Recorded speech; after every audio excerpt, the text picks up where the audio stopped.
ಅದನ್ನು ಸಿಡಿ ಶಿವ್ ಮಾಡಿದಾನ. ಅದು ಮಾಡಿದ ಯಾರು ಇಡೀ ಜಗತ್ತಿಗೆ ಇನ್ನ ಬಿಟ್ಕೋದು ಆಲ್ರೆಡಿ ರಾಜ್ಯದ ಎಲ್ಲ ಅವನ ವಿರೋಧಿಗಳೆಲ್ಲ ಜೈಲಿಗೆ ಕುಣ್ತಾವ. ಹೋಗಿ ನಾವೊಬ್ಬ ಗಟ್ಟಿ ಅದು ಹೊರಗದನ್ನು ಅದನ್ನು ಸಿಡಿ ಶಿವ್ ಮಾಡಿದಾನ. ಅದು ಮಾಡಿದ ಯಾರು ಇಡೀ ಜಗತ್ತಿಗೆ ಇನ್ನ ಬಿಟ್ಕೋದು ಆಲ್ರೆಡಿ ರಾಜ್ಯದ ಎಲ್ಲ ಅವನ ವಿರೋಧಿಗಳೆಲ್ಲ ಜೈಲಿಗೆ ಕುಣ್ತಾವ. ಹೋಗಿ ನಾವೊಬ್ಬ ಗಟ್ಟಿ ಅದು ಹೊರಗದನ್ನು ಅದನ್ನು ಸಿಡಿ ಶಿವ್ ಮಾಡಿದಾನ. ಅದು ಮಾಡಿದ ಯಾರು ಇಡೀ ಜಗತ್ತಿಗೆ ಇನ್ನ ಬಿಟ್ಕೋದು ಆಲ್ರೆಡಿ ರಾಜ್ಯದ ಎಲ್ಲ ಅವನ ವಿರೋಧಿಗಳೆಲ್ಲ ಜೈಲಿಗೆ ಕುಣ್ತಾವ. ಹೋಗಿ ನಾವೊಬ್ಬ ಗಟ್ಟಿ ಅದು ಹೊರಗದನ್ನು ನೋಡ್ರಿ. ಇದೊಂದು ಕೆಟ್ಟ ಅಲ್ಲ, ಪಕ್ಷಾತೀತವಾಗಿದ್ದ ಬಗ್ಗೆ ಚರ್ಚೆ ಮಾಡೋದಕ್ಕೆ ಮುಂದಿನ ದಿನದಲ್ಲಿ ಬಹಳಷ್ಟು ರಾಜ್ಯದಲ್ಲಿ ರಾಜಕಾರಣ ಅನಾಹುತ. ಉದಾಹರಣೆ ನಮ್ಮ ಗೆಳೆತನ ಹೋಗಿ ಕ್ಯಾಜುವಲ್ ಮಾತಾಡ್ತಾರೆ.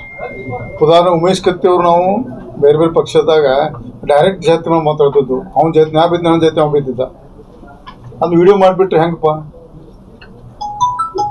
ಕ್ಯಾಜುವಲ್ ಫ್ರೆಂಡ್ಶಿಪ್ ಎಲ್ಲ ಮಾತಾಡ್ತಾರೆ. ಇನ್ನಪ್ಪ ಸಾರ್ವಜನಿಕ ಬೇದದ್ದು ಅಂದ್ರೆ ಅದು ಕ್ರೈಮ್. ಗೆಳತನ ಹೋಗಿ ನಾನು ಉಮೇಶ್ ಕತ್ತಿನ ಇವ್ ಮಾತಾಡಿ ನೋಡ್ಬೇಕಾರೆ ಎಂದೋ ಜಿಲ್ಲೆ ಹೋಗಿ ಇಬ್ಬರು ನಾವು ನಾ ಆಯ್ತು ಅಟ್ರಾಸಿಟಿ ಆ್ಯಕ್ಟ್ನ ಬರೋದಿಲ್ಲ, ಅದು ಬಿಡ ನಾ ಬರೋದಿಲ್ಲ. ಉಮೇಶ್ಗೆ 10 ಸಲ ಹೋಗ್ಬೇಕು ಅವನು. ಇವೆಲ್ಲ ಹಿಂಗಾರೆ ಹೆಂಗೆ ರಾಜಕಾರಣ ಮಾಡೋದು ನಂಗೆ ಅರ್ಥ ಆಯ್ತು. ಯಾಕಂದ್ರೆ ನೋಡ್ರಿ, DK ಶಿವಕುಮಾರ್ ಕಂಪ್ನಿ ಈಗ ರಾಜ್ಯದಲ್ಲಿ ಮೊದಲು ನನ್ನ ಬಲಿ ತೊಂದರು, ಆಮೇಲೆ ದೇವ ಕುಟುಂಬ ಬಲಿ ತೊಂದರು, ಆಮೇಲೆ ಮುನಿರತ್ನ ಒಬ್ಬ. ನೆಕ್ಸ್ಟ್ ಯಾರು ಬರ್ತದೆ ನೋಡೋಣ. ಇದನ್ನೇ ನೀವು ಒಂದು ಸಿನಿಮಾ ರೂಪದಲ್ಲಿ ನೋಡ್ಕೋದ್ರೆ ರಾಜ್ಯದ ಜನತೆಗೆ ಭಾಳ ಡೇಂಜರ್ ಅದ. ಒಂದು ಭಾಳ ಕೆಟ್ಟ ವಿಚಾರ ಅಲ್ಲಿ ವಿಚಾರ ಮಾಡ್ಬೇಕು. ಈ ಒಂದು ಸಿಡಿ ಪ್ರಕರಣ ಅಂತ ಮಾಡೋದಕ್ಕೆ ಬರೀ ಬಿಜೆಪಿ ಅಲ್ಲ, ಬರುವಂಥ ದಿನದಲ್ಲಿ ಕಾಂಗ್ರೆಸ್ನ ಪ್ರಮುಖ ನಾಯಕರಿಗೂ ಬರ್ತೈತೆ. ನಾ ಪದೇ ಹಿಂದೆ ಹೇಳ್ಕೊಂಡು ಬಂದಿನಿ ಈ ಮಾತು, ಇವತ್ತು ಹೇಳ್ತಿಲ್ಲ ಮಾತು. ಅದಕ್ಕೆ ದಯವಿಟ್ಟು ಎಲ್ಲ ಪಕ್ಷಾತೀತ ಒಂದು ಸಿಡಿಗೆ ಅಂತ ಹೇಳೋದಕ್ಕೆ ಒಂದು ದೊಡ್ಡ ಪ್ರಮಾಣ CBI ಅಥವಾ ಜುಡಿಷಿಯಲ್ ಇನ್ಕ್ವೈರಿ ಆಗಿ ಈ ಸಿಡಿದ ಪ್ರಕರಣ ಮುಗಿದಿದ್ರೆ ಇನ್ನೂ ಬಹಳಷ್ಟು ಅದಾವೆ. ಇನ್ನೂ ಬಹಳಷ್ಟು ಸಿಡಿಗಳು ಕೆಟ್ಟ ಪರಿಣಾಮ ಮಾಡ್ತಾವೆ. ಯಾಕಂದ್ರೆ ಸೆಕ್ಸ್ ಸಿಡಿ ಒಂದು ಅದೈತೆ ಕ್ಯಾಜುವಲ್ ಆಗಿ ಬಿಡ್ತಾರೆ. ಆಮೇಲೆ ಸಮಾಜ ಬೆಂಕಿ ಹಚ್ಚೋದು ಬರ್ತೈತೆ ನೆಕ್ಸ್ಟ್ ಮುಂದಿನ ದಿನದಲ್ಲಿ.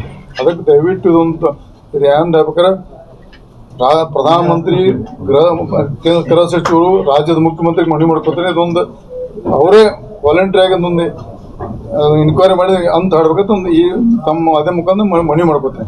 ಅಂದ್ರೆ ಸರ್, ಈಗ DCM ಅವರು ನೀವೇನ್ ಬಾಂಬೆ ಹೋಗಿದ್ರಲ್ಲ, ನಿಮ್ನೆಲ್ಲ ಟಾರ್ಗೆಟ್ ಮಾಡಿದ್ದಾರ ಯಾವ ರೀತಿ ಅಂತ ಸರ್? ನೋಡ್ರಿ, ಅದೆಲ್ಲ ನೋಡ್ರಿ ಮುಗಿದೋಕತ್ತೆ. ಅದನ್ನ ಹಿಂದೆ ಬಿಟ್ಬಿಡ್ನ. ಈಗ ಉದಾಹರಣೆ ಅಂದ್ರೆ ಯಾಕೆ ಕೇಳ್ತಾ ಇದ್ದೀನಿ, ಮುನಿರತ್ನ ಅವರು ನಿಮ್ ಜೊತೆನೆ ಬಾಂಬೆ ಜೊತೆನೆ ಗುರುತಿಸ್ಕೊಂಡಿದ್ರು. ಇನ್ನು ಮುನಿರತ್ನ ನೋಡ್ರಿ, ಮುನಿರತ್ನ ಏನ್ ಬೇಕು ಮೊದಲು ನಮ್ಮ ಪಕ್ಷದಾಗ ನೋಟಿಸ್ ಕೊಡ್ಬೇಕು. ಇನ್ನೇ ಅದು ಕ್ಲಿಯರ್ ಆಗೋ ಮಟ್ಟ ನಮ್ಮವ್ರು ಮಾತಾಡ್ತಾರೆ. ಒಬ್ಬರು ಚಲೋ ಮಾತಾಡ್ತಾರೆ. ಕೆಲವು ಮಂದಿ ನಮ್ಮ ಹಿರಿಯ ನಾಯಕರ ಜಿಗ್ಜಿನವರು ಮುನಿರತ್ನ ಆಕ್ಷನ್ ತಗೋತಾನೆ.